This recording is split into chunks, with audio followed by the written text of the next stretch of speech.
All right, everyone, impeachment proceedings have now been totally formalized. By the way, you might notice I'm in a totally different location. Yeah, we moved. I pointed it out on Twitter earlier, but there's no reason to give people warning.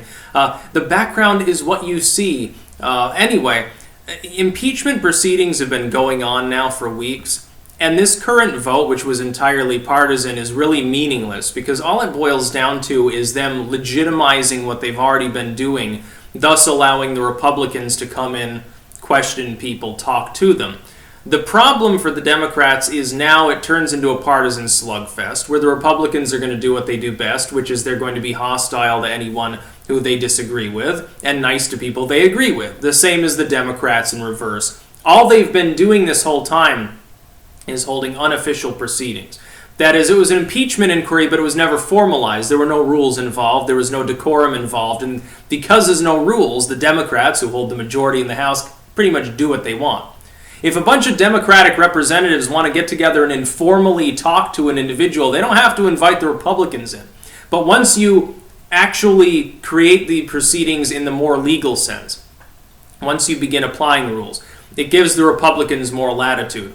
Pelosi basically gave in to the Republicans on this one. Now, all of the Republicans voted against getting what they had been calling for. That's just partisan ploy. That's just them doing their job and saying, well, we stand behind Trump. We don't think there's a need for an inquiry.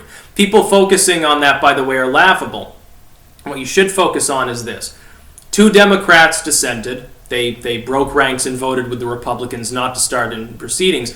That's important. You have Democrats who were there in the room, who were actually there as part of the unofficial proceedings we've already seen, and we haven't seen all of the material disclosed from that because these were largely closed door. The Republicans weren't there.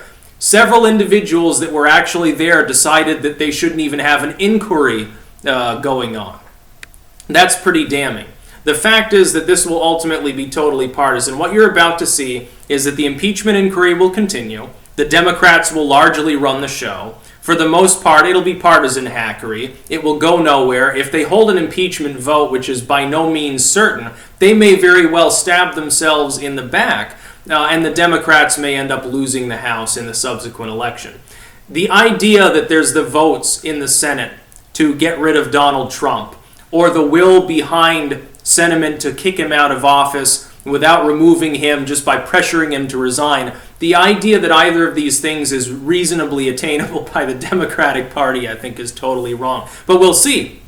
There is a possibility that if everything goes public, and it's damning enough, people could, get turned off to Trump. His approval sinks. The Republicans call on him to remove himself. That may not even happen. Imagine if he refuses. He forces them to force him out of office in order to totally torpedo their own party and says, look, go ahead and remove me. You're not going to win the next election. You'll be punished by the voters in the Senate. You'll lose that to the Democrats, so you accomplish nothing.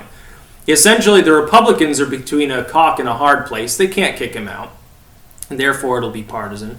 The idea that Romney is going to find enough senators to kick Trump out of office, it sounds a lot like the never-Trumper rhetoric towards the end of the 2016 election primary cycle when people were saying, well, there's still enough votes to stop Trump. If Ted Cruz and Marco Rubio and John Kasich all get together and they somehow work something out and they campaign together, then they can still win this.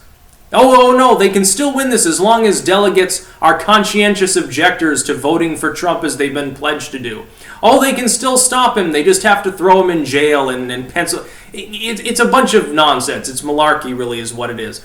Because the chance is always there. Yeah, there was a chance in the 2016 election. Ted Cruz manages to get Rubio and Kasich to drop out in exchange for making one his running mate, the other his Secretary of State if he wins, in order to fire a last-minute, last-ditch effort at stopping Trump from being the nominee. It was possible, but it was never structurally possible. It's theoretical. In theory, it's possible. But it just wouldn't happen. There was virtually zero chance. That's what I say about impeachment. I don't think the Democrats, by the way, are even nuts enough to actually hold an impeachment vote. Pelosi may not be crazy enough to do that. This may literally be nothing more than her way of legitimizing. You think of it this way.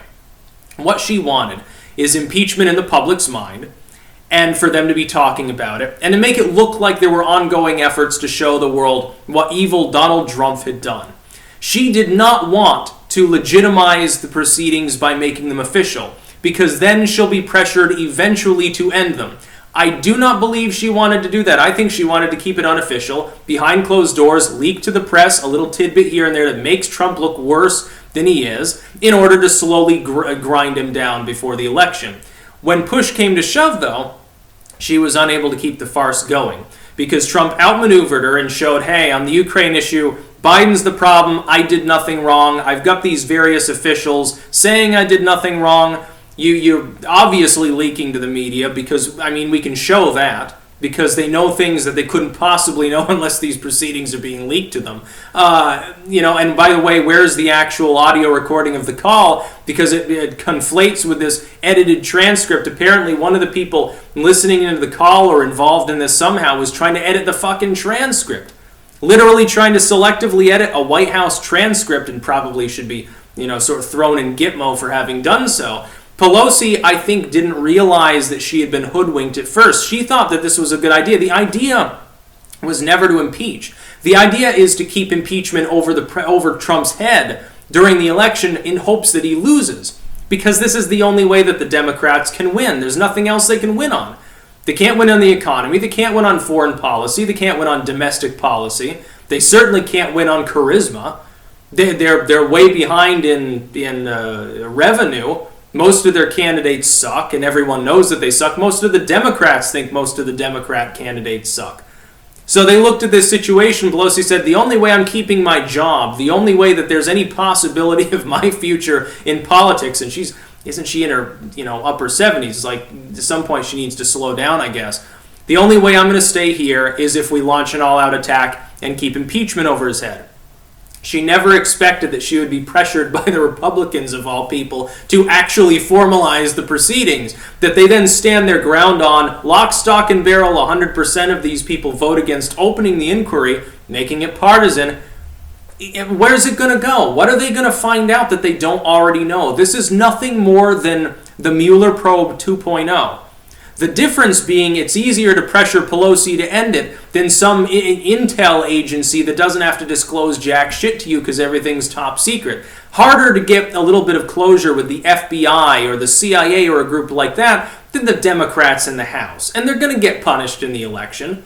The Democrats have set themselves up for the very real possibility of losing the House of Representatives in the 2020 election because they just can't formulate any other way to beat Trump. It's magical how he has forced them to maneuver into a position that is absolutely indefensible.